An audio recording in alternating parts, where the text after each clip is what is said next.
And so our kids will leave with some basic healthcare certifications and the opportunity to earn an associate's degree. So we have some students who are already taking classes as freshmen at Forest Park Community College or St. Louis Community College. And we have kids who were well on their way to earning their first career credential as well. And so what we offer our kids is the opportunity to leave high school able to earn a livable wage and with the skills and the mindset to move from a livable wage to a wealth building wage. You are listening to the Global CTE Podcast with your host, Sylvester Chisom. Welcome, my friend, to another episode of the Global CTE Podcast. I'm your host, Sylvester Chisom.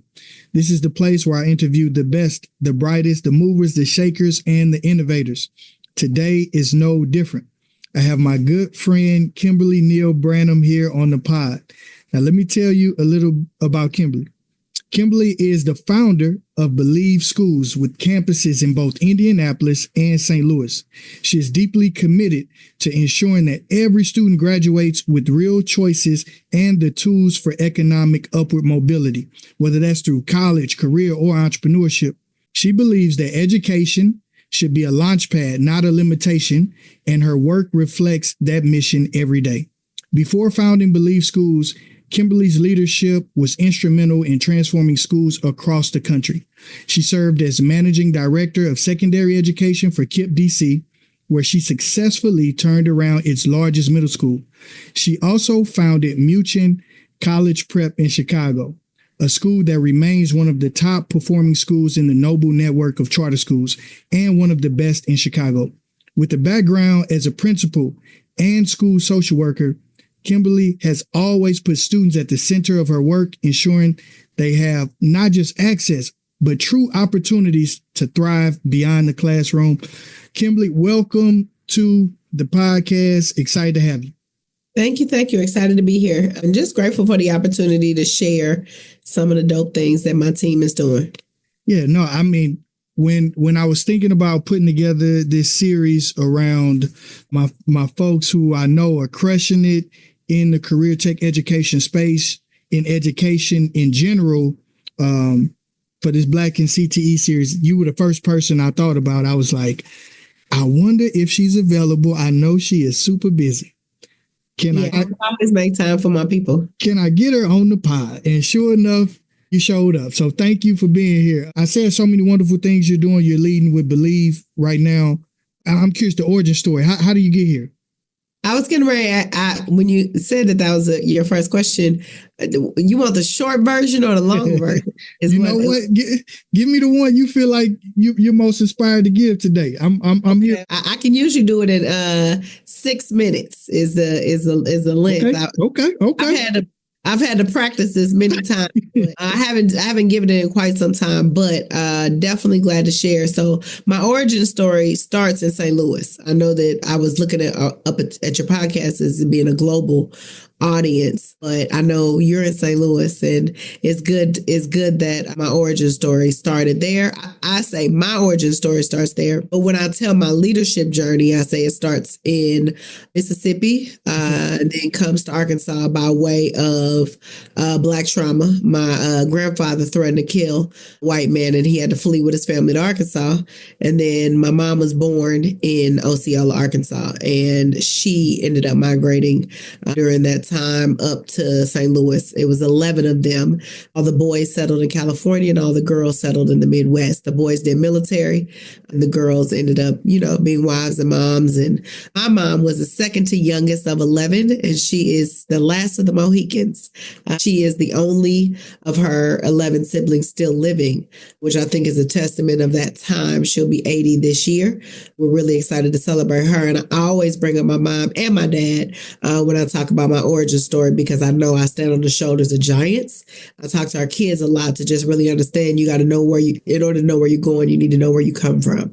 My dad's origin story, according to him, he don't go back past his one generation before, and he refused to take a DNA. Starts in St. Louis, and he grew up in Pruitt-Igoe Projects, which if you know anything about St. Louis or anything about housing movement across the country. My dad was a part of that history and lived in the Pruitt-Igoe housing projects that no longer exist. But between my mom's sharecropping and growing up sharecropping in the South and my dad growing up in one of the most notorious housing projects in the country, I think the drive to succeed that I carry comes from them. Their drive to provide more for me and my brother, my sisters than they had, and to make sure that we never went backwards. We were only going forwards. So from there, I went away to college. I went to HBCU. I'm a proud Bulldog from Alabama A&M. Mm-hmm. And I came home and I started teaching at the high school that my dad had attended, Evashon High School. I was one of the first teachers in the new V, not the old V. For the St. Louis natives who understand the difference between the two. I was one of the first teachers in the new V, under the Iron administration, and we have state championships and a lot of losses from that short amount of time. But I was a teacher there back in the early 2000s, and then I went to WashU, got my master's in social work, moved to New York, did some middle management for a few years, got another master's degree in ed leadership from Teachers College, Columbia University. That's the one that makes my mama proud. She let us say I got an Ivy League degree. Yeah, there it is. Brag about. Then I came back to the Midwest. I founded my first high school in Chicago in 2009, led that for 7 years, still in the top 10 of 130 high schools in the third largest city in the country, which I'm really, really proud of. I call that my first baby. Then I moved to DC, did some work out there. And then as my parents have gotten older, felt the need to get much closer to the Midwest. So I came home and I founded my first high school myself here in Indianapolis in 2020. And we just launched at home in 2024 with some plans on the horizon to do a little bit more growth and expansion. And on the personal side, my husband just went from Brannum Party of 2 to Brannum Party of 4. We started our foster care journey last year. Our first placement, it's been a roller coaster, but him and his brother are now growing up in the Brannum household, and we love it. We're grateful for the opportunity. So I have a 3-year-old and a 9-year-old boys, and just became a boy mom. And so that is keeping me busy and giving me a new challenge every day. Congratulations on that, on the 2 boys. I just want to let's stay on the family side first. That's incredible. How old? They're 3 and 9. 3 and 9. Okay. Yeah, I'm tired of you see these bags under my eyes. I was up doing the virtual learning packet last night, and I emailed his principal and was like, I don't know who put this together. I'm tired. It took 3 educators in the house to get this virtual learning packet. I don't know how they expected the children to do it. I love it. Yeah, I'm at home dealing with that exact scenario right now. A younger one, my 2-year-old, is taking a nap. And my 17-year-old he's online at school right now. So. Yes, it is a real thing. The snow days. Had we met yesterday, I'd have had one in my lap. I kept my 3 home yesterday. Okay. During nap time, I took a Zoom call with somebody I'm getting ready to buy a building from, and he was like, "Is this a good time?" I'm like, "Yeah, it's just nap time." Just go for it. Right. Yeah. Right. The things we do today. So Indianapolis started first. How do you get to the point where you decide to take this journey into like education, entrepreneurship, and decide to start a school? Yep. I got frustrated. I work for big networks. And right. So Noble is the largest high school operator, or it used to be the largest high school operator at 17 high schools in the country. And KIPP is the largest charter operator in the country. And I was frustrated. We were running schools that we wouldn't send our own kids to. And so what I couldn't keep doing was running schools that I would not send my own children to. And even though I didn't have children at the time, I wanted to be a part of something that I felt that was legacy building. And so although I ran good schools that I'm proud of and grateful, we also had a lot of rules and rigidity that were born out of bias and fear and anti-Blackness that did not make me feel good all the time enforcing. And so I recognized recognized that it was time to do something different. And so because I had good academic results and according to some other folks, good education pedigree, funders were happy to say, okay, she's worthy to grow schools. And so I was given the opportunity to launch and some launch funding to start my own, and I've been on the run with it ever since.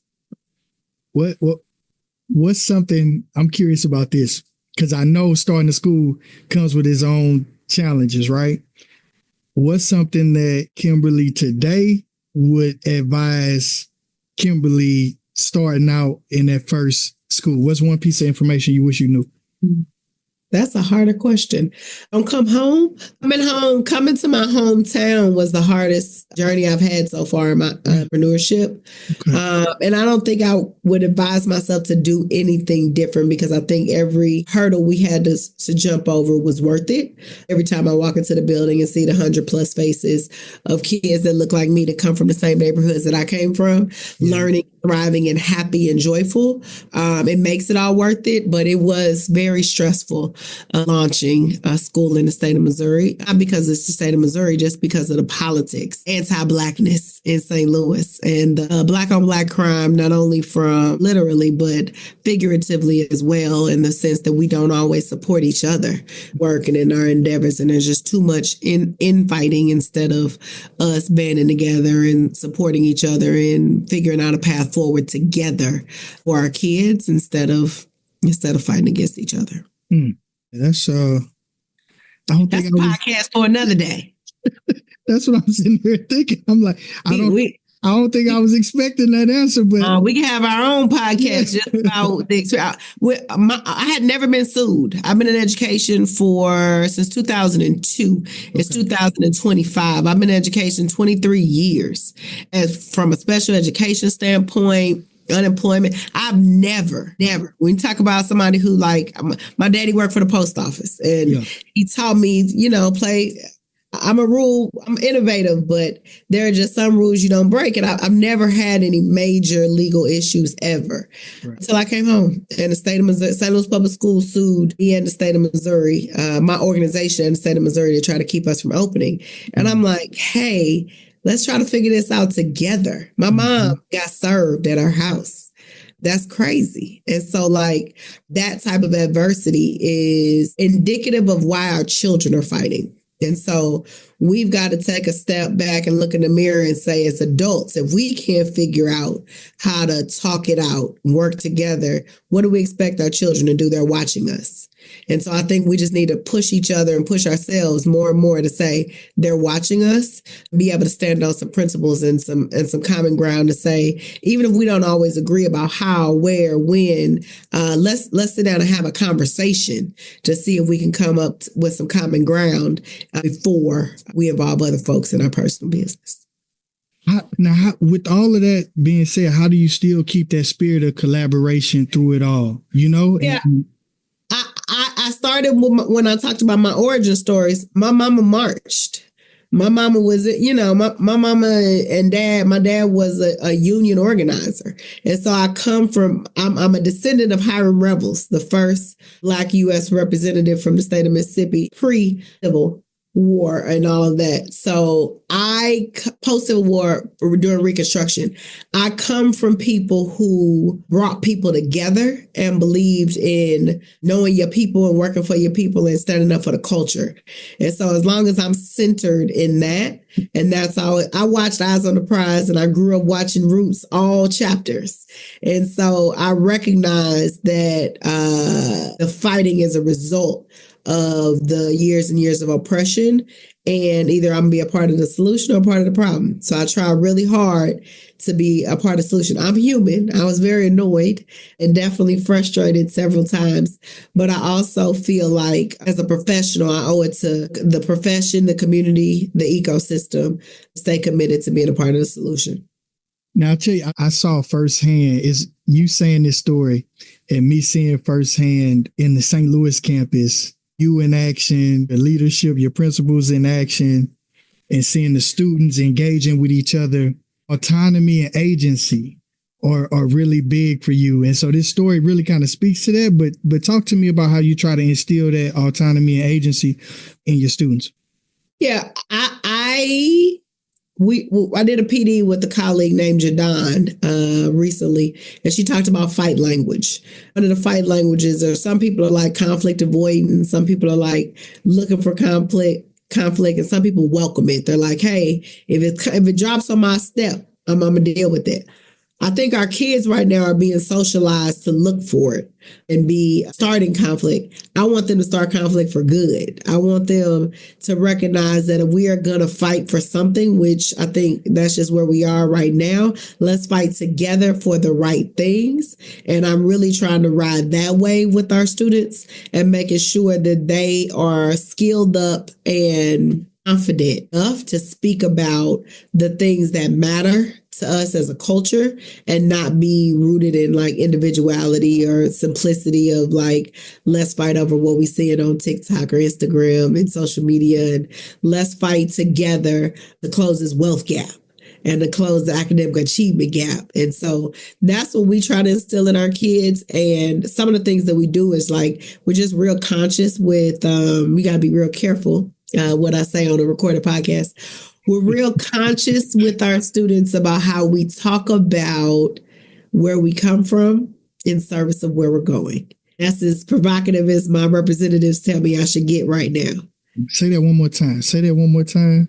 We're really conscious with how we talk to our students about where we come from in service of them understanding where we need to go. I like that. I like that. That's powerful.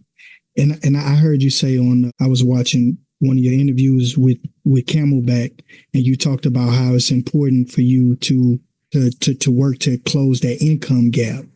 And I see you doing a lot of work with that, even with the students. You have some, they're going to graduate not just with the diploma, but also with the associates. Can you share a little about that? Yeah, we're early college and career school. Our St. Louis campus is also a healthcare focused school. And so our kids will leave with some basic healthcare certifications and the opportunity to earn an associate's degree. So we have some students who are already taking classes as freshmen at Forest Park Community College or St. Louis Community College. And we have kids who were well on their way to earning their first career credential as well. And so what we offer our kids is the opportunity to leave high school able to earn a livable wage and with the skills and the mindset to move from a livable wage to a wealth building wage. Because what we want is our kids to move away from just survival mode to thriving. And so what we want to really instill in them is the concept of a lot of us, my parents, you heard my origin story, come from survival mode. My mom would say we were working poor. Our lights weren't ever cut off, but we had mice in the ceiling. And so like I understand what it's like to come from very humble beginnings. And I also understand what it feels like to thrive. I was in Turks and Caicos this weekend. And so most people aren't able to just shoot down to Turks and Caicos for the weekend. And so I recognize that that's a privilege. I want to teach our kids that in that privilege, you got to understand where you came from and then understand what you want your reality to be. And then you have some control over that, some agency and around that in order for you to have the autonomy to be able to go where you want to go and the freedom to be where you want to be. Very well said. The partnership you said at your St. Louis campus, talk to me about that collaboration you said with healthcare. Yeah, I try not to speak too deep on it because it's not my baby. Okay. And what I mean by that is one of the things that's really important to me is pouring back into the community. So although I sit at the head of a charter organization, I have a strong team of people, mainly women, to be fair right now. It's just strong women of color for the most part around me who are just doing dope things. And one of them is Manning, who forged this partnership with BJC in service of getting some philanthropy and funding from on Bloomberg Philanthropies. And although we didn't even have it secured, she was able to get an awesome partnership going with BJC. And it has been a tremendous opportunity for our students and for our community. So right now, our students spend at least a day a week on campus, either at Goldfarb School of Nursing or over at the main BJC campus. Right now, they're doing a respiratory rotation. So they're at the BJC main campus and they're going a few days a week for one of their classes. They're getting to just spend time amongst other healthcare professionals. They're learning about all the different operations and opportunities in the healthcare industry. As we know, health determinants is another huge gap. We talk about the wealth gap. We don't talk enough about the health disparities, mortality rate for our babies, the mortality rate for our women giving birth. Like there are so many disproportionately dying of COVID. Like there are so many health determinants that are impacted by healthcare and inequitable healthcare. And so one of the things that we're proud of legacy building work that we're trying to build in St. Louis is developing the next group of healthcare workers that will also reflect the community that they're serving and be well equipped to make sure that some of those disparities may not exist moving into the future. Yes, you do have a wonderful team over there leading their work, John and Tambra. I love them. Yeah, they're exceptional leaders. Tambra paves the way for Jonna to do all the things she want to do. Tambra she's the anchor, definitely the anchor of that campus, and make sure that everything runs smoothly. And she's not new to this, as she would say. So she gives a lot of strength, and just see it again. Two Black women work together to create magic. Fills my heart every chance I get. I love it.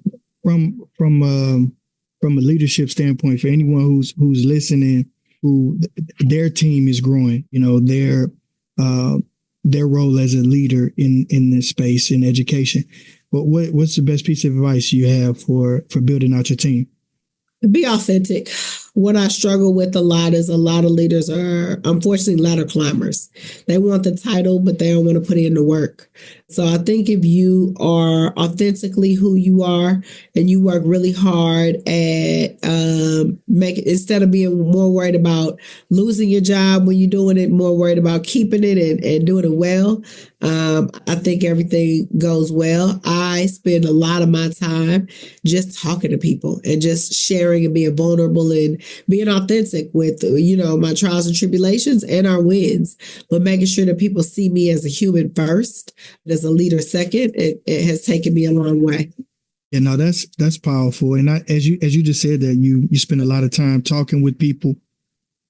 I have seen you in action in terms of your networking, and I can only imagine what's required to raise the funds to start not just one school, but two.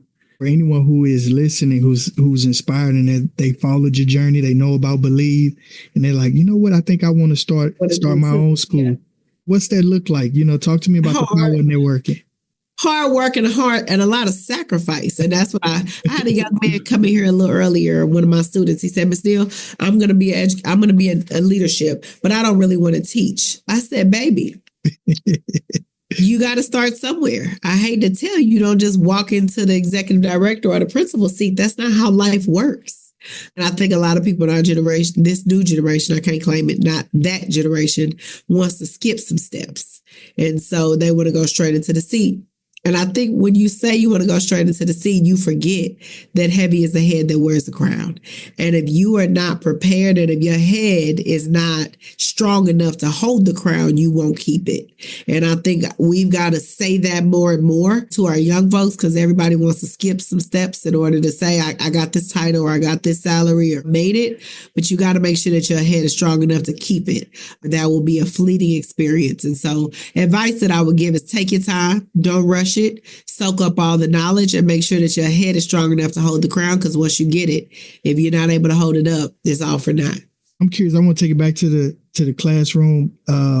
Give me a success story. If you don't have to say any names, if you don't want to, of students, but a success story of a student out of Believe. Oh, I got a few. I'll give a boy and a girl. And I'll say names. One is from St. Louis, so I'll start with her to shout her out. Her name is Autumn Joshua. She is currently probably technically a junior at Xavier University in Louisiana. When she was she actually came to Indy, lived with her sister to go to high school because she didn't have any good options in the St. Louis region. And she's one of the reasons that pushed me to open in St. Louis, because I hated that for her, that even though she's an athlete, she could have played ball at any private or public high school in the city of St. Louis. She didn't find anywhere that she felt like fit what she was looking for. And so she left her parents, came to Indy, went to school for 4 years. She went home all the time, but came here, went to school for 4 years. She was able to get an associate's degree and a pharmacy tech certification while she was at Believe. So she graduated from high school with a diploma, college degree, and a technical certification in pharmacy, and then went on to Xavier University with a very, very strong scholarship, and went directly into their PharmD program. And so probably by the time she is 21, she could have her PharmD ahead of when the world would expect her to. So little Black girl from St. Louis will be a full-blown pharmacist by the time she can legally have a beverage. That's incredible. It is an amazing story. So I'm super proud of her and her accomplishments and the sacrifices that she made in order to follow her dreams. The second would be a young man who came here when he was 16. He had a Muslim young man who his family had sent him international to learn about his religion first, which I understand culturally is the norm. And so when he came back, he didn't have any high school credits. And so he was 16 and he's like, listen, I'm smart. I speak 3 or 4 languages. My Lexile level is at a college level, but I'm not taking any high school math and I don't have not 1 credit and I want to graduate with my class. And so although I couldn't promise him graduating with his class, he graduated very quickly. I think he was able to finish high school in 3 years. He also graduated with an associate's degree above a 4.0 GPA. And like the dedication of he is on an almost full ride at IU Bloomington, I think engineering. And he went in as a classified junior because they took all of his credits because he went to school here in Indiana. And so he'll definitely graduate college ahead of whatever class he was supposed to be in. But his perseverance, dedication, focus is just unmatched by so many people that I know, adults or children. And so just super proud of being able to help be a conduit or be a part of his journey has just been an honor. Yeah, those are 2 phenomenal stories. Yeah, thank you for sharing that perspective. And I know you have countless others. I do. I was like, yeah, we've got quite a few kids we're really, really proud of. Yeah, that's we're proud of all of them. I know. All of them have not figured out every step in their journey. They will, and they know that we will be with them every step of the way. Yeah, that's beautiful. You keep saying these collaborations, they're walking away with this certification, this credential coming out. Like, how do you approach that for someone who's listening, who's like, we're struggling with that, or how do we would like to elevate our dual enrollment or industry partnerships? Like, how do you approach that? Authenticity and building really strong partnerships. So you asked earlier about raising money, and I don't know if I really answered that. I'm not a great fundraiser. I wouldn't tell people that development is not my jam, and we don't have anybody that does development full time for our organization yet. But what I do is tell my story and tell our kids' stories. And so I am very clear with folks around that it's a village that got us here, and that's what's going to keep us here. This is not the Kim Neal show at all. It's definitely a whole village of people that make this happen. And our kids, how are the children? People say, how are the children? Howard Fuller used to say, Dr. Howard Fuller says, how are the children? If the children are well, they're going to tell the story for you. So I think that's something that also has stuck with me and that I carry always, is making sure that we keep our kids at the center of everything that we do. When we build partnerships with other folks for CTE or college, we invite them to our school. We want them to come in and see the village, see what we're doing, see how we're doing it, and then it becomes easy from there. The rest becomes very easy from there because the children are going to tell the story and they're going to solidify what needs to happen. If the children are well, they will tell the story. I like it. There it is. You know what? I think we should wrap it up on that right there. And my kids are gonna keep opening this door. So. No, I know. I see you keep glancing over like 1 minute. So yeah. It's all right. But last question for you. Last question. I ask this to everyone. I'm super curious your response. What's your vision for the future of career in tech education? There are a few countries that do this already. I don't know that our kids need to be in high school to 18. I think we're going to see this more and more. Our kids are dropping out. And so there are a few countries internationally that don't require that. Around 15 or 16, you either do an internship in a field, you either go into the career route, or you keep going to school because you're going to go the university route or the college route. I think America has to get hipper to the age of when our kids become disenfranchised, especially if they're not going the college route. How do we go ahead and get them situated in their careers earlier? So that is where I hope we are going in the future. I know that the U.S. has sent several people to a few different countries that are doing that already, and I hope we move in that direction. I love it. Kim, if somebody wants to connect with you or learn more about Believe, maybe enroll their students or something like that, where should they go? Our website, believeschools.org. You can find everything you need to know on there, and follow us on social media. Absolutely. Thank you so much for taking the time. If you enjoyed this episode, don't be selfish. Share it with a friend or colleague who needs to hear this wisdom that was just dropped today. And until the next episode, remember, you don't have to be great to get started, but you have to get started to be great. Peace. Thank you for listening to the Global CTE Podcast. Be sure to like and subscribe to be the first to know about future episodes.